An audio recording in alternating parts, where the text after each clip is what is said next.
All right, I'm Callie Feyen. Today we're going to look at some of the stations of the cross, and we're going to look at the first three stations, which are acceptance, betrayal, and denial. And I will get us started on a little story, and then we'll do a little poetry and drawing activity. So, another Notre Dame story.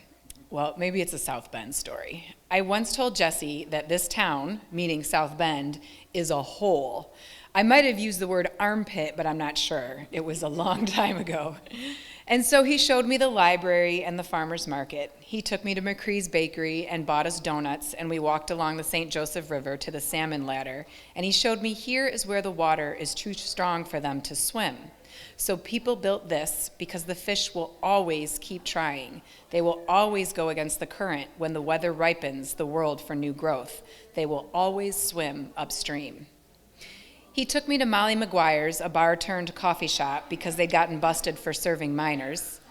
Bartenders became baristas in pint glasses or filled with coffee. Sitting there felt like paying penance, but it wasn't redemptive. I sipped the coffee and felt a pull for what was. He took me to the Hames Bookstore minutes after it was built. I'm not sure the cement on the surrounding sidewalk had dried. We wrote our wedding gift thank you cards that first visit, and when my hand cramped, I'd walk around the store and look at books. The Hames Bookstore is where I was introduced to a forgiven Judas. He was in a slim book, a devotional written from the perspective of those who had a part in Holy Week. He made no excuses for what he'd done, and yet here he was, fully loved and embraced, a sinner in the hands of an angry God. How is this possible? Why not teach the salmon to swim the other way? Surely it'd make their lives easier. Why not switch out pint glasses for mugs and move on from it all? Isn't it too painful and scary to believe that anything beautiful could grow from a mistake?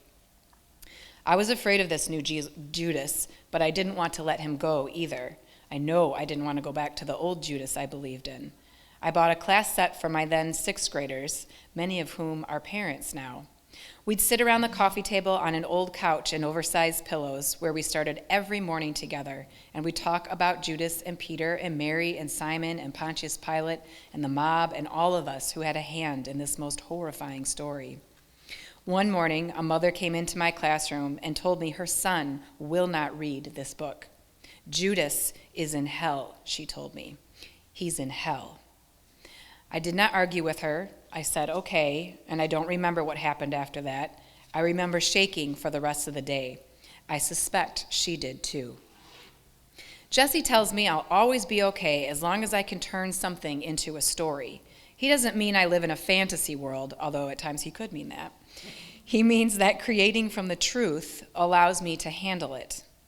The truth is, both this mother and I were betrayed. She walked into my classroom and broke up what it was I was trying to create, what it was I had created, a place where a person believes that there is something within them, no matter what it is they've done or will do, that can be worked and developed and offered as a gift to the world. The truth is, I took her boy into a world she was protecting him from. I suggested to her son a dangerous belief, one that is much too wild to contain, one that cannot be ordered, one that breaks all order. Decades later, when I'm searching for signs of spring, for signs that something is changing, when I am sick of all this muck and slush, and when I have no patience for the work the world must do to turn itself, this moment sits in my stomach like a rock. For 40 days, I turn it over and over. I believe in a forgiven Judas, and saying it feels like a confession. In The Soul's Journey, Bishop Catherine Jefferts Scory writes, "The kiss of Judas cannot remain wholly corrupted in the heart of God's intention. It will pass into death and through it, but it will not end there."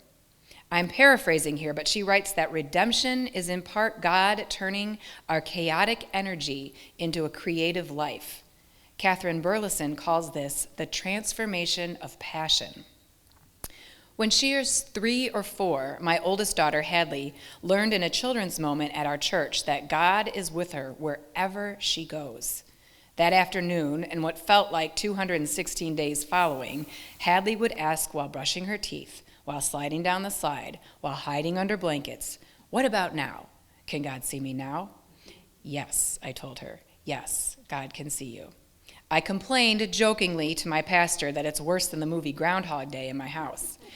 He told me, keep telling Hadley yes, but also don't forget to add that he loves her very much. God will always love her. It is a fierce game of hide and seek, and I'm not always sure who's hiding and who's seeking. God is not in the stories we thought we knew, or he shows up in a way we don't think is possible. God is beyond our joy and our doubt, our accomplishments and our failures. He holds us in his hand in all of it. God is never finished with us, even in death. So today we're going to practice Lectio Divina, both through art and poetry. And what I have for you are 3 pieces of paper, and I think there's enough for everybody to do all 3 if you'd like to. Or you can choose one of the words, whether it's acceptance, betrayal, or denial. And on each worksheet, there are the scripture passages that reference each word that Catherine Burleson drew from. So you'll see that they're here and they're here.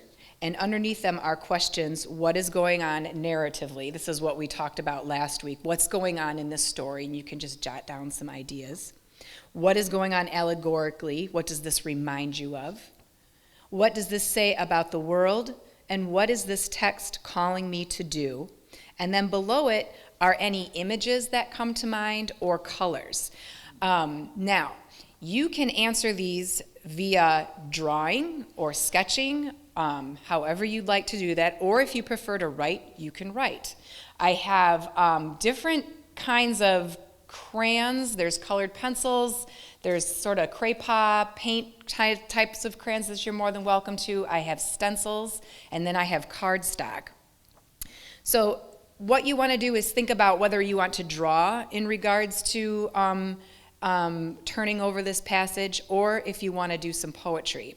If you'd like to do some poetry, the form that I'd like to share with you is called, you can call it blackout poetry, or you can call it found poetry. But the idea is you cling to words from the scripture, from the text that you're reading, and you see what poetry you can find. So as an example, and this is why I wrote it down twice, because what you can do is take a pencil or a pen and circle words that you cling to, and then start to cross the rest of them out, so that you still have the full passage underneath here. So I used acceptance, and please don't be intimidated by my drawing. We'll get to the drawing in just a second. I circled the words, reaching into temptation. Father, take this cup from me, not my will. An angel strengthened him. In anguish he prayed. He rose exhausted from sorrow. Get up. This is one of those I heard when I was growing up, and I still think about this all the time, that there's nothing that Jesus hasn't been through that we won't also go through. But this moment where he asks God to take the cup from him is always something that I cling to all the time. Is like he even asked God not to do it. In the next breath he said, but your will. But still he asked. And that is always haunting, but also, I guess, reassuring, because he knows, because Jesus knows all of what we're going through. So here's the angel, because I also found that, I guess I honed in on the fact that an angel came and strengthened him, but he was still in anguish, and then he prayed. And so this is still happening. He's still exhausted. He's still sorrow. He's still terrified. So the angel is saying, get up. That's sort of my angel. Here he is from in the mountain, and I just used a stencil to hopefully represent this idea that he's reaching towards something. He's asking for the cup to be taken away, and yet the cup is still there. He still has to take it. So that's sort of a cup.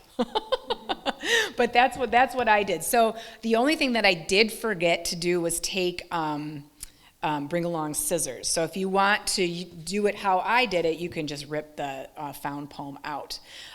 So what I'm going to do next, before I turn you loose, is show you the images that Catherine used. This one is...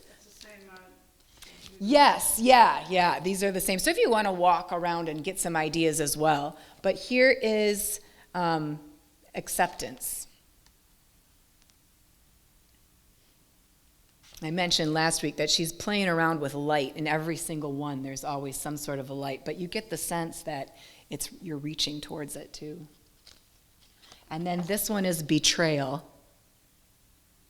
The one that's haunting about this one, and probably because it's because I'm so attached to Judas, every time I look at this, I think of a heart. I see a heart in the tree and in here too, and just the point of it. I don't know if that was deliberate or not, but it's really something for me to reflect on. And then this one is denial. Here's the rooster. And then I believe that this is in threes, because Jesus said he would deny him 3 times.